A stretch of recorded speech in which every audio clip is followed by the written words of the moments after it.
سکندر اعظم نے 32 سال کی عمر میں آدھی دنیا فتح کر لی تھی. تو لوگ پتہ کیا کہتے تھے؟ یہ وہ بندہ ہے جس کو تاریخ نے گریٹ کا لقب دیا ہے. لکی نہیں کہتے، ہم کہتے بڑا لکی ہے بھائی. لوگ کہتے تھے یہ مقناطیسی آدمی ہے، کبھی ناکام ہوا ہی نہیں. سکندر اعظم کبھی ناکام نہیں. جس علاقے اور عمر کتنی، اتنی کم عمری میں اتنی دلیری، آدھی دنیا فتح کر لی. ملتان سے گزر رہا تھا تو اسے ایک تیر لگا. کچھ لوگ کہتے ہیں یہاں جیلم کے پاس لگا تھا. ایک تیر لگا اسے. اس نے کہا بندہ تلاش کرو، کسی کی اتنی جرت کہ سکندر اعظم کو تیر مارا ہے، تلاش کرو. جب ڈھونڈنے لگے تو بندہ نہ ملا تو سکندر نے حکم دیا کہ جس کی آنکھ چمکتی ہے اسے قتل کر. مرد بھی مارے، بچے بھی مارے، بوڑھے بھی مارے. تو لا کے لوگ کہنے لگے انسان کوئی نہیں بچا. کہنے لگا میں نے تمہیں کہا تھا جس کی آنکھ چمکتی ہے قتل کرو. بلیاں بھی قتل کرو. ہو سکتا ہے کسی بلی نے منہ میں رکھ کے پھینکا ہو. کتے بھی مار دو، کبوتر بھی مار دو. ہر چمکتی والی آنکھ اس نے بند کر دی. یونان کے قریب ایک بستی کا رہنے والا سکندر عراق کے شہر بابل میں تھا. ملیریا بخار ہوا. کیا کہتے ہیں ہم، چند ٹکیوں کی مار ہے، دوائی کھا لو ٹھیک ہو جائے گا.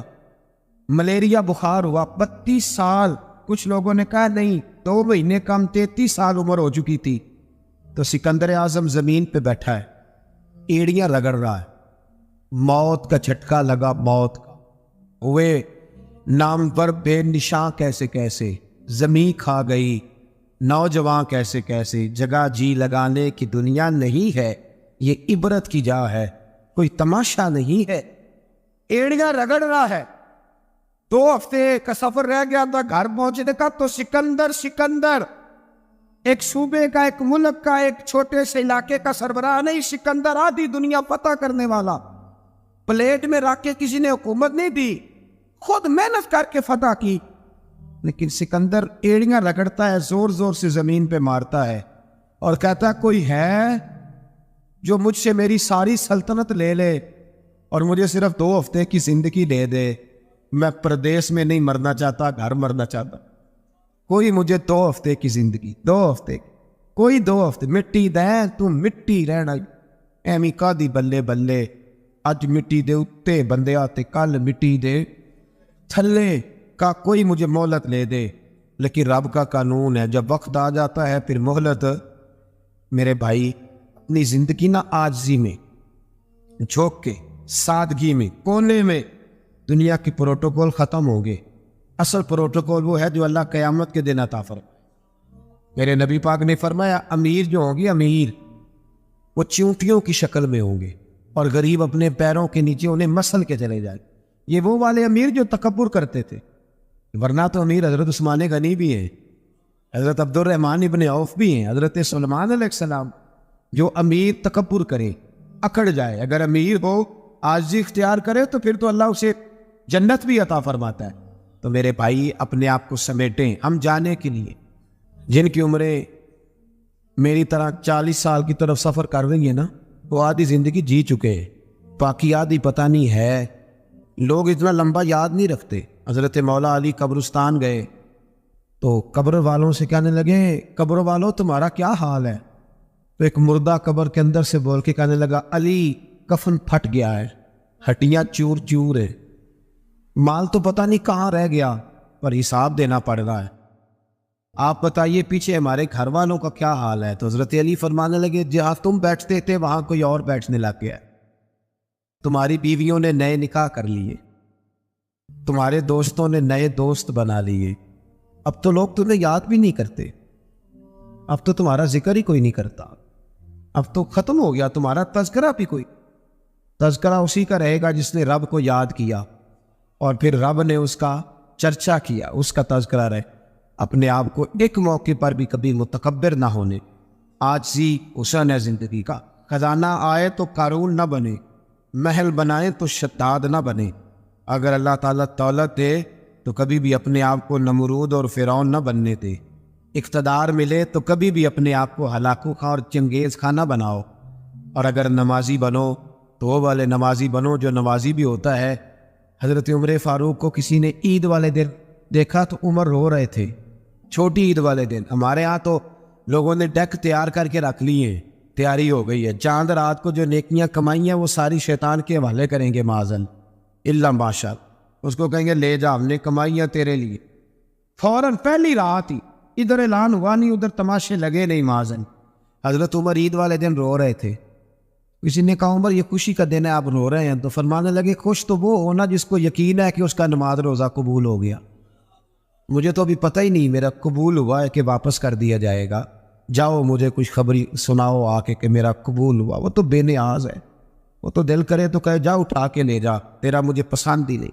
عاجزی میں رہے، انکساری میں رہے، عمل کر کے روئے، کہے مولا تیرے قابل تو نہیں پر تو مہربانی فرما، اسے قبول فرما. حضرت سلطان باہو رحمت اللہ تعالیٰ علیہ کے ایک خادم ہوئے ہیں، ان کا اصل نام امیر بابا لکھا ہے بعض جگہوں پہ، لیکن ان کو کدن میاں، کڈن میاں، بڈھے میاں کئی ناموں سے یاد کیا جاتا ہے. بڑے درویش صاحب حضوری آدمی تھے.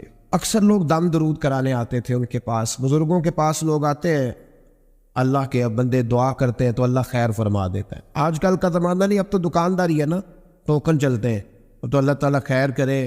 حالات بڑے عجیب و غریب ہے. تو ان کے پاس لوگ آیا کرتے تھے دم کرانے. انہوں نے نا دور ایک برتن رکھا ہوا تھا، تو کوئی آدمی آتا تو تھوڑا سا اس میں نذرانہ ڈالتا، تو کہتا حضرت جی میرا یہ کام ہے یہ کر دیں. وہ خلیفہ تھے حضرت سلطان باہو. وہ گردن چکاتے، تھوڑی دیر کے بعد سر اٹھاتے، کہتے تیرا کام ہو جائے گا. صحیح مسلم کی حدیث ہے، نبی پاک نے فرمایا رب اشغاز اکبر لو اقسم علی اللہ لا ابرہ. اللہ کے کچھ بندے ایسے ہیں جو اللہ کو قسم بھی دے تو اللہ ان کی قسم پوری کر دیتا ہے. ان کے کپڑے مٹی سے بھرے ہوتے ہیں پر اللہ کو کہہ دے تو اللہ کر دیتا ہے. حضرت سلطان باہو کے وہ خلیفہ کہتے ہو جائے گا تو ہو جاتا.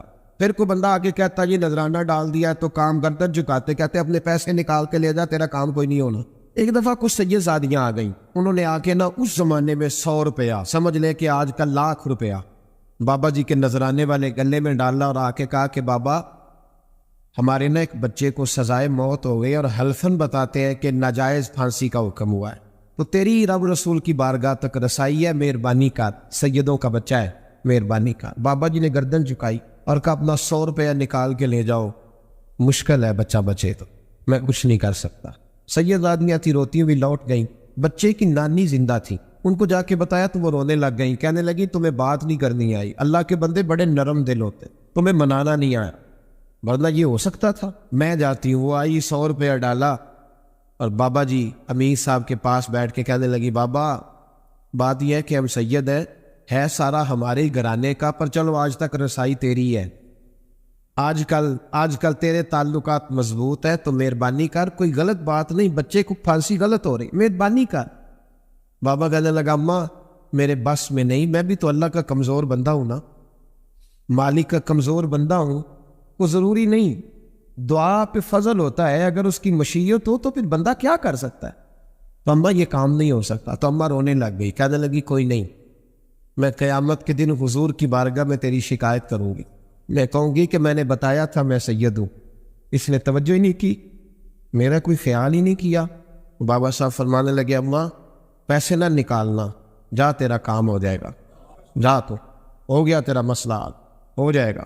وہ آپ پیسے رکھتے تھے تو سال کے بعد 6 مہینے کے بعد مہینے کے بعد جا کے حضرت سلطان باہو کو دے کے آیا کر، وہ وہاں لنگر میں یا کسی جگہ خرچ کرتے. جس دن اس بچے کی پھانسی کا وقت تھا نا تو وہ بابا جی حضرت سلطان باہو کے پاس چلے گئے. حضرت سلطان باہو کے مزار پہ جو دوست گئے ہیں یا میرے ساتھ گئے ہیں وہ جانتے ہیں کہ گڑھ موڑ سے یوں مڑتے آگے دربار ہے، تو گڑھ موڑ پہ حضرت سلطان باہو ان کے استقبال ان کو وہاں پتہ چل گیا کہ وہ آ رہا ہے. آئے دروازے گڑھ موڑ تک، مرید ساتھ تھے. حضرت سلطان باہو کہنے لگے یار تو نے اچھا نہیں کیا، اپنے خلیفے تو نے اچھا نہیں. کہنے لگے حضور چارہ کوئی نہیں تھا، سید زادیاں آ گئی تھی، حضور کا خاندان تھا، میں کیا کرتا. مرید کہتے ہمیں سمجھ نہیں آ رہی کہ یہ کیا ہو رہا ہے. کہنے لگے مجبوری تھی، کیا کرتا، کدھر جاتا، حضور کا خاندان تھا. کہا تو نے اچھا نہیں، کہتے ہمیں نہیں سمجھ آ رہی کہ تو نے اچھا نہیں کیا. وہ کہتے ہیں حضور کا خاندان تھا، اس کا معنی کیا ہے. کہتے تھوڑی دیر گزری، بچہ وہاں سے رہا ہو گیا، حضرت سلطان باہو کے خلیفہ کا انتقال ہو گیا، وہ وصال کر گئے، وصال ہو گئے. آپ نے جنازہ پڑھایا، دفن کیا تو غلام کہنے لگے حضور یہ ماجرا کیا ہے. آپ فرمانے لگے اس نے اللہ کے حضور دعا کی تھی کہ مولا جناب اسرائیل نے اس دن کسی نہ کسی کی روح لینے جانا ہے نا، تو میری لے جائے. اب سید زادیاں دروازے پہ آ گئی ہے، تو سادات کو تو خالی نہیں نہ بھیجا جا سکتا، مصطفیٰ کا خاندان ہے، حضور میری روح لے جائی جائے اور اس سید زادے کو چھوڑ دیا جائے۔ فرمائے اس نے اللہ کے حضور قربانی دے کے وَفَدَيْنَاهُ بِذِبْحٍ عَظِيمٍ۔ حضرت سلطان باہو رحمۃ اللہ علیہ کے جو والد تھے ان کا نام تھا حضرت بازید، جاگیردار تھے، دنیا دار تھے، بہت بڑے مالدار تھے۔ فرماتے مذہب کی طرف میرا رجحان نہیں تھا۔ چوتھی شادی کی بی بی راستی کے ساتھ۔ بی بی صاحبہ بڑی نیک تھی۔ بی بی صاحبہ کہتی ہے میرا دل کرتا تھا میرا خامد بھی نمازی ہو جائے، اور عام دنیا دار نہیں تھے، 7 جاگیروں کے مالک تھے، تو بہت بڑے جاگیردار تھے حضرت سلطان باہو رحمۃ اللہ علیہ کے والد۔ بی بی صاحبہ کہتی ہے نمازی بنانا تھا خامد کو۔ میں کونسلر صاحب نوں میں کیا ماشاءاللہ جیت گئے ہو؟ کہندے ہاں جی۔ میں کہندے جی کوئی حکم ہوئے تو مینوں دسو۔ میں کہ حکم ہے کہ تسی اپنے ہلکے دے بندیاں دی ڈیوٹی لانی، کیڑا نماز حاضری لانی ہے، کیڑا نماز پڑھنا ہوندا ہے تے کیڑا نہیں ہوندا۔ کہنے لگے بڑے سیانے نکلے ہو، پہلا مینوں ہی مسیتے واڑ چھڑیا جی، میں جاؤں گا تے دوجیاں دی حاضری لاؤں گا نا۔ تو خاوند نمازی بنائے گا بیوی کو تو اس سے پہلے خود بنے گا تو بنائے گا نا جی۔ تو اگر خاوند کہہ دے تو پڑھیا کر، میرے پیچھے نہ لگی کیونکہ جنی کو تو پڑھنی ہونی میں پڑھنی ہے نا۔ تو آج میں ایک دوست کو کہہ رہا تھا بچے وہ کام نہیں کرتے جو آپ کہتے ہیں، اور میں نے جمعے میں بھی کہا تھا بچے وہ کرتے ہیں جو ہمارا عمل دیکھ کے بچے چلتے ہیں، صرف بات پہ عمل نہیں کرتے۔ بی بی راستی کہتی ہے میں نے ٹھان لی کہ میں نے اس جگیردار کو، وڈیرے کو، اس موٹے بڑے چودھری کو میں نے نمازی بنانا اور بنا کے دکھانا ہے نمازی۔ بی بی صاحبہ کہتی ہیں کہ وہ جس خاتون کی بھی باری ہوتی تھی، 4 بیویاں ہوتی تھی، وہ اس کا حق ادا کرتے تو بعد میں اپنی خوابگاہ میں جا کے آرام کرتے۔ ان کا جو خادم تھا ملازم، وہ رات کو دودھ کا پیالہ انہیں دینے جاتا تھا، سونے سے پہلے ان کے پاس دودھ کا پیالہ پہنچتا تھا۔ تو بی بی صاحبہ کہتی ہے میں نے رات کو ملازم سے کہا دودھ دینے تو نہیں جائے گا، میں جاؤں گی۔ کہ میں آدھی رات کو دودھ کا پیالہ لے کے حاضر ہوئی۔ تو کیسے آئی؟ میں نے کہا بی بی ہوں، آ گئی ہوں، تو اب مہربانی کریں۔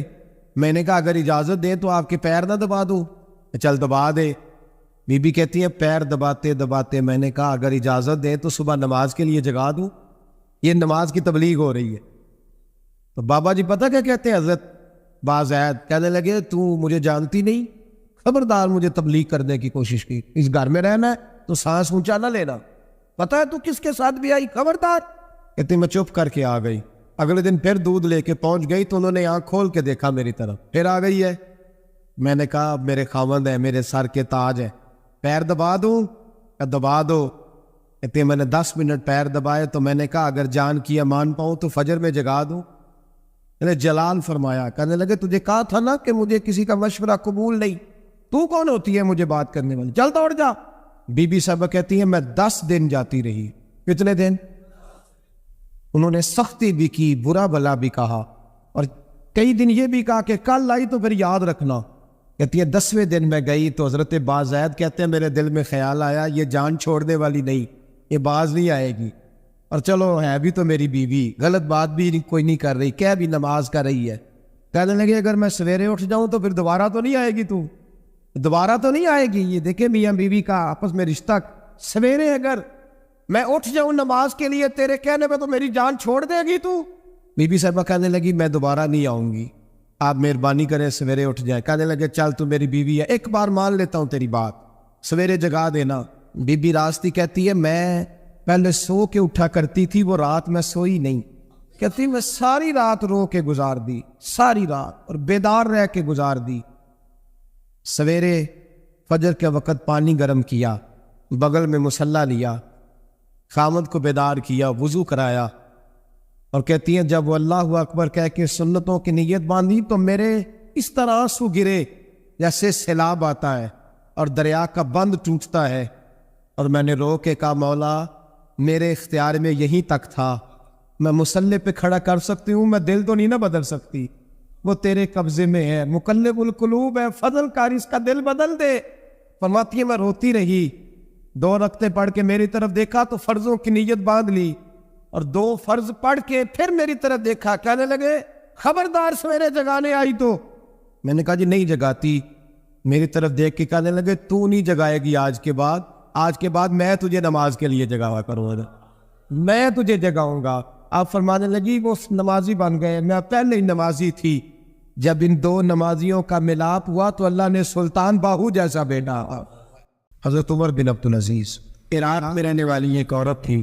اس عورت کا خامد فوت ہو گیا تو 5 بچیاں یتیم تھی. وہ عراق سے چلی اور جناب عمر بن عبدالعزیز کے پاس آئی کہ آپ میری بچیوں کا وظیفہ لگا دیں.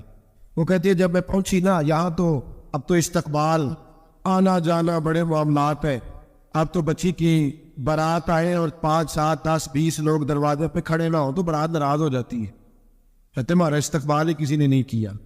تو استقبال تو اب اس طرح ہے جس طرح نشہ نہیں ہوتا, یہ استقبال کی حالت ہے, امیروں سے لے کے غریبوں تک. مجھے پوچھا ہی نہیں کسی نے, کرسی نہیں دی, آگے نہیں بٹھایا, یہ والا معاملہ ہے.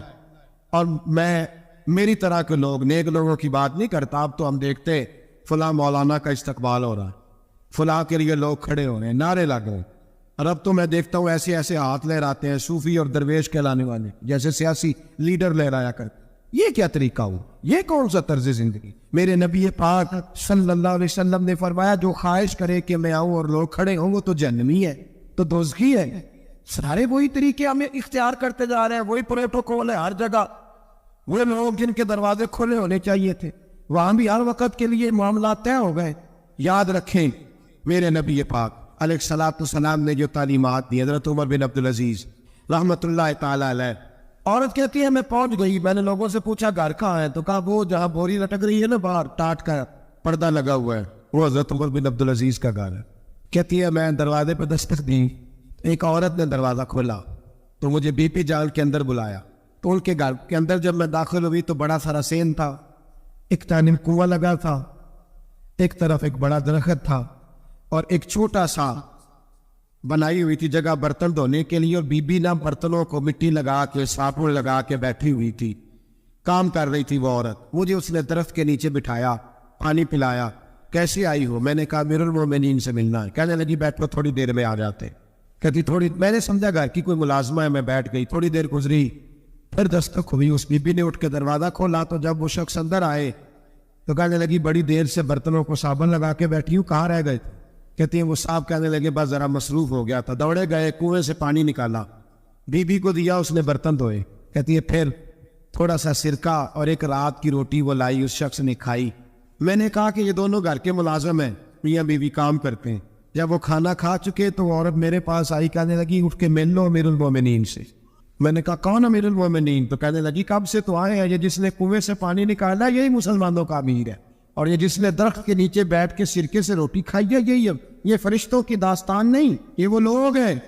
میں رات کو بھی کہہ رہا تھا ایک جگہ پہ کہ یہ لوگ جو ہے نا جن کا آپ روز شکوہ کرتے ہیں حکومتیں بڑی خراب ہیں, یہ کوئی نہیں خراب, بالکل خراب نہیں.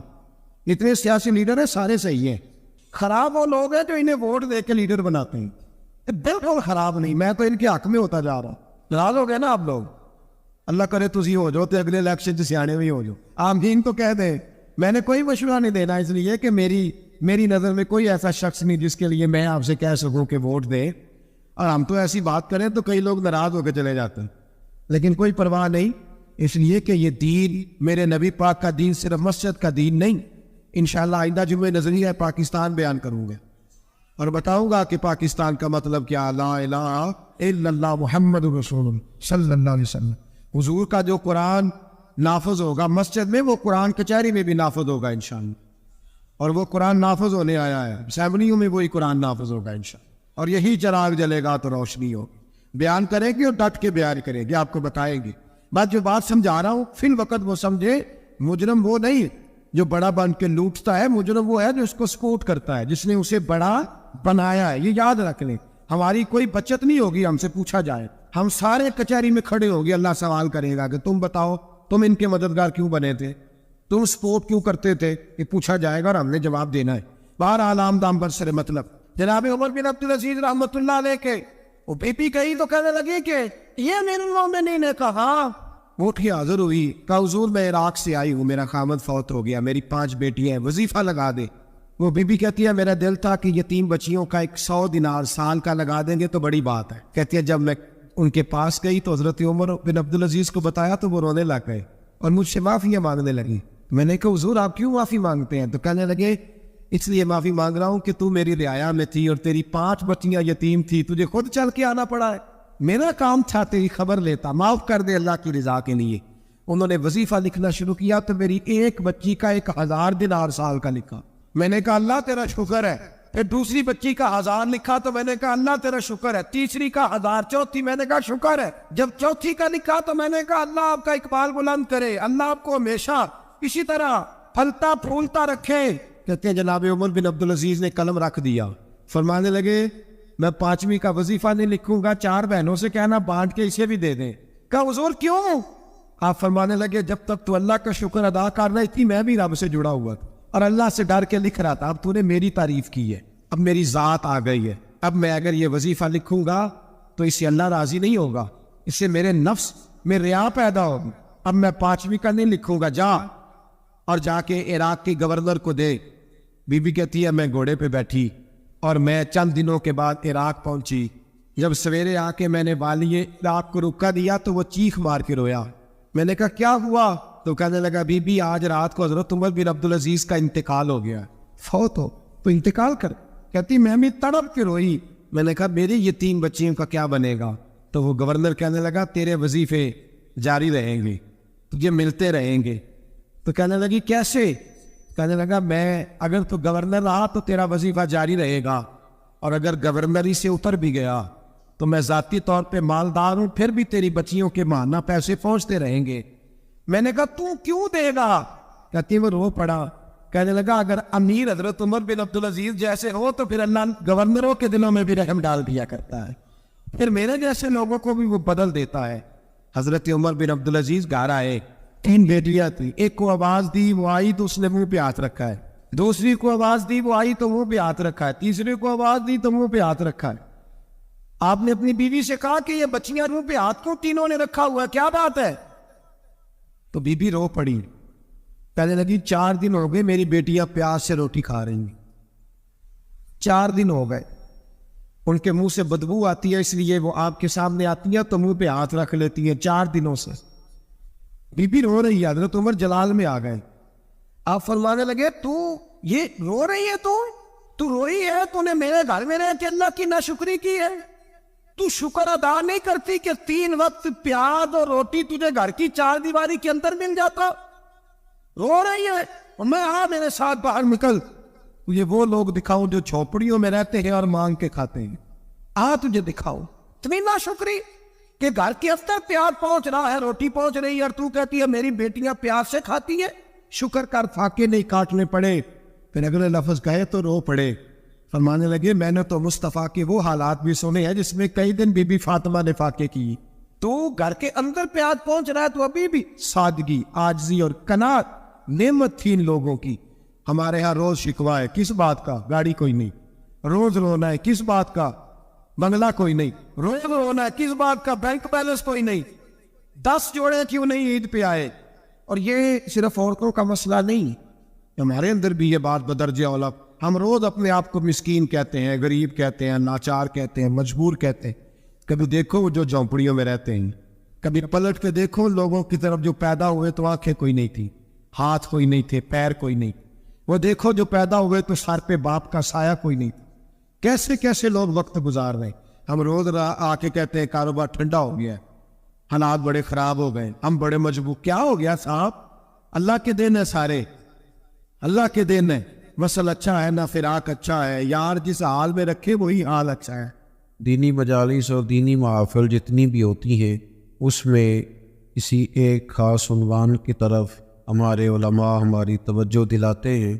ضروری یہ ہوتا ہے کہ خالص اس عنوان کو سمجھا جائے, اس بات پر غور کیا جائے اور کتاب و سنت کی اس فکر کی روشنی میں اپنے نیک اعمال میں پختگی اور تیزی لانے کی کوشش کی جائے. میرا اور آپ کا دور تیزی کا دور ہے, بھاگ دوڑ بہت زیادہ. عزیز دوستو, دوڑ دھوپ بھاگ دوڑ اور شدت ہے معاملات کے اندر.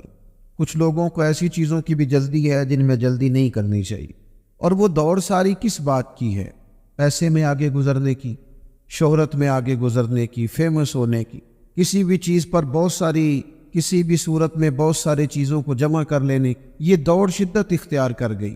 دوڑتے جا رہے ہیں لوگ, دوڑتے جا رہے ہیں. اعصابی تھکاوٹ ہے, جسمانی تھکاوٹ ہے, اور اس دوڑ میں ایسے لوگ شامل ہیں کہ جو اب وقت تھا کہ وہ لوٹ آتے، پلٹ آتے، چیزوں کو دیکھ لیتے، بہت سارے ٹارگٹ ایسے تھے جو انہوں نے اچیو کر لیے، اب ان کو واپس لوٹنا چاہیے تھا، لوٹ نہیں پا رہے۔ قرآن مجید ہماری رہنمائی کرتا ہے، قرآن مجید ہمیں ایک سبق دیتا ہے، ایک بات کی جانب ہماری توجہ کراتا ہے۔ قرآن مجید کہتا ہے دوڑ لگاؤ، ایک دوسرے سے آگے نکلو، ضرور نکلو، لیکن فرمایا فاستبقوا الخیرات، نیکیوں میں ایک دوسرے سے آگے نکلو، بس تم نیکیوں میں نکل جاؤ آگے، خیر کے کاموں میں، حسنات میں آگے نکل جاؤ ایک دوسرے سے۔ اس کے لیے جلدی دکھاؤ، جلدی سے کوئی نیکی تمہارے ہاتھ آتی ہے اسے کر گزرو، ساری زندگی ارادے اور منصوبے نہ بناتے رہو، خیر کٹھی کرو، جد و جہد کرو۔ ایک تو ہم سب جانتے ہیں کہ وقت کب آ جائے گا اس کا پتہ کوئی نہیں، خدا نخواستہ صحت کب ساتھ چھوڑ جائے گی اس کی خبر کوئی نہیں، اعصاب کب کمزور ہو جائیں گے جانتے نہیں، کس وقت زندگی میں کون سا موڑ آ جائے گا سمجھ نہیں آتی، صحت حافظہ کس وقت کس سمت نکل جائے گا پتہ نہیں چلتا۔ تو ہمیں حکم دیا گیا کہ تم جلدی کرو، اور نبی پاک علیہ السلام نے صراحت اور وضاحت کے ساتھ فرمایا کہ غنیمت سمجھ لو، غنیمت سمجھ لو، اگر تمہارے پاس فرصت ہے تو ایسا نہ ہو کہ مصروف ہو جاؤ، غنیمت جان لو اگر صحت ہے تو ایسا نہ ہو بیمار ہو جاؤ، غنیمت جان لو اگر تم جوان ہو تو ایسا نہ ہو کہ بڑھاپا ہو جائے، غنیمت جان لو زندگی ہے، ایسا نہ ہو کہ موت آ جائے، غنیمت سمجھ لو چیزوں کو،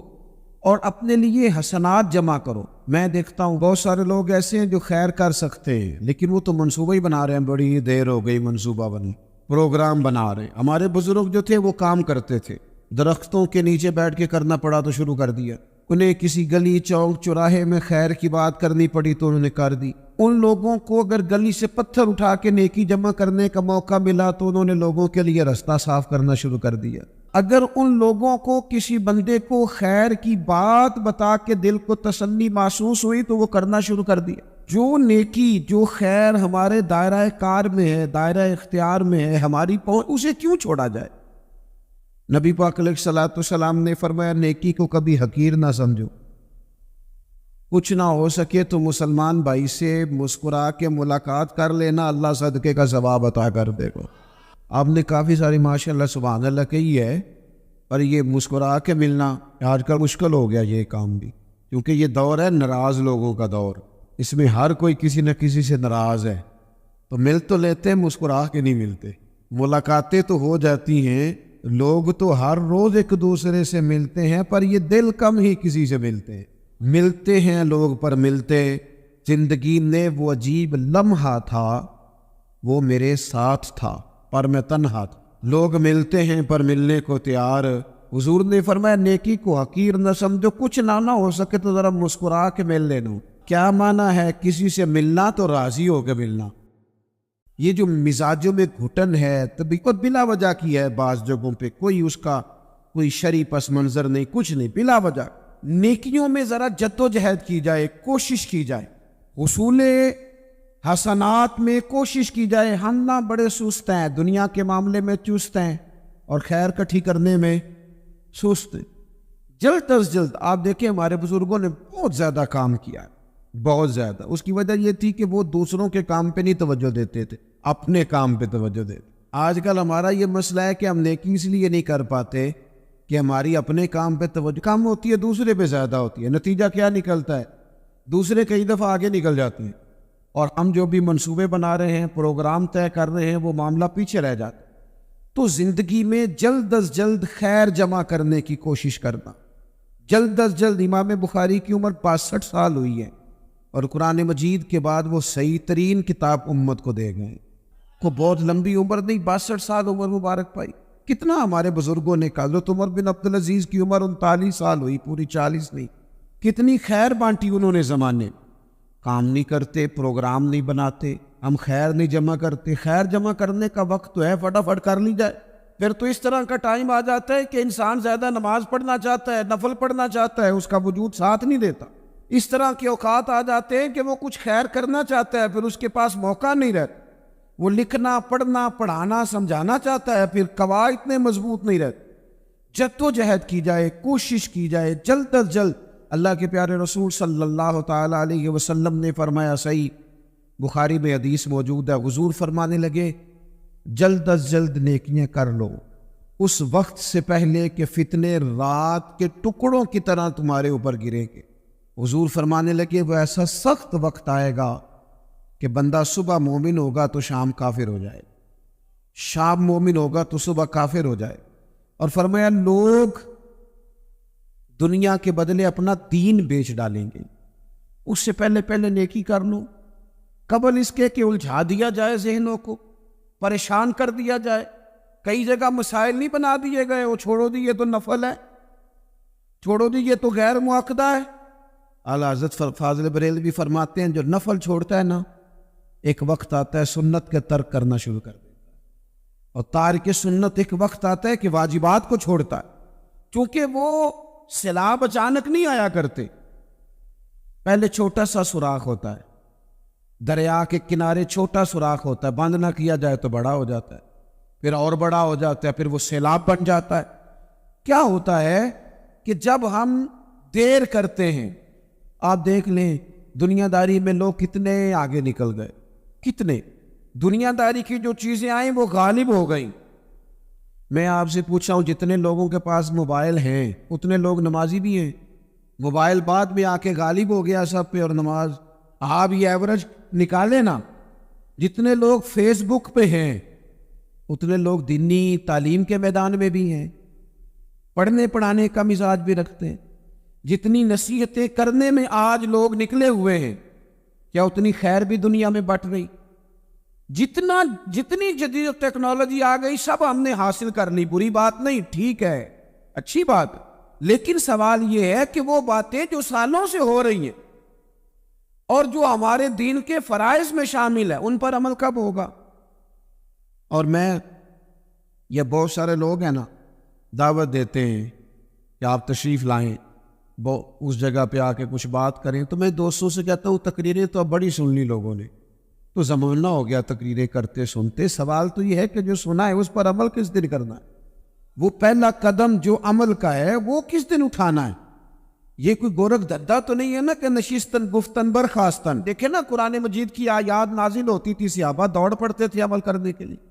لن تنالوا البر حتى تنفقوا مما تحبون، تم بھلائی کو نہیں پہنچو گے جب تک اپنی پیاری چیز خرچ نہ کرو۔ تو یہ آیت ہم نے بھی سنی ہوئی ہے، میں آپ سے ہاتھ نہیں اٹھواتا، آپ خود اپنے آپ سے پوچھیں، میں اپنے آپ سے پوچھتا ہوں کب پیاری چیز لا کے خرچ کیا ہم نے اللہ کے راستے میں؟ لیکن جب نازل ہوئی تھی عبداللہ ابن عمر تو گھوڑا پیارا تھا، انہوں نے فوراً لا کے پیش کر دیا تھا۔ حضرت ابو طلحہ انصاری کو باغ پیارا تھا، انہوں نے فوراً لا کے حضور کی بارگاہ میں پیش کر دیا۔ ہم کب یہ کام کریں کہ ہم سن رہے ہیں، ہمیں آتی ہے، ہم آگے بڑھا رہے ہیں، لیکن جلدی سے صحابہ کا یہ مزاج تھا کہ جیسے ہی ان تک خیر پہنچی انہوں نے عمل کر کے دکھایا، جیسے نصیحت ملی اس نصیحت پر وہ عامل ہو گئے۔ امام جعفر صادق رضی اللہ تعالیٰ عنہ سے ایک شخص نے پوچھا حضور میں دین کی خدمت کرنا چاہتا ہوں، تبلیغ کرنا چاہتا ہوں، کوئی طریقہ بتائیں۔ بہت سارے لوگ ہیں آج کل جو یہ چاہتے ہیں، کہا جناب مجھے نہ کوئی آپ نسخہ بتائیں، کوئی سلیقہ بتائیں، میں دین کا کام کرنا چاہتا ہوں، دعوت خیر دینا چاہتا ہوں، کوئی طریقہ بتائیں۔ تو سیدنا امام جعفر صادق رضی اللہ تعالیٰ عنہ فرمانے لگے آسان طریقہ ہے، اور بغیر کسی فلسفے کے، بغیر کسی الجھی ہوئی گتھی کے سلجھی ہوئی بات ہے، بالکل طے۔ تو دین کی تبلیغ کرنا چاہتا ہے؟ اس نے کہا، تو فرمانے لگے بڑا آسان نسخہ ہے، اگر تو دین پھیلانا چاہتا ہے، تبلیغ کرنا چاہتا ہے، تو دین پر عمل کرنا شروع کر دے۔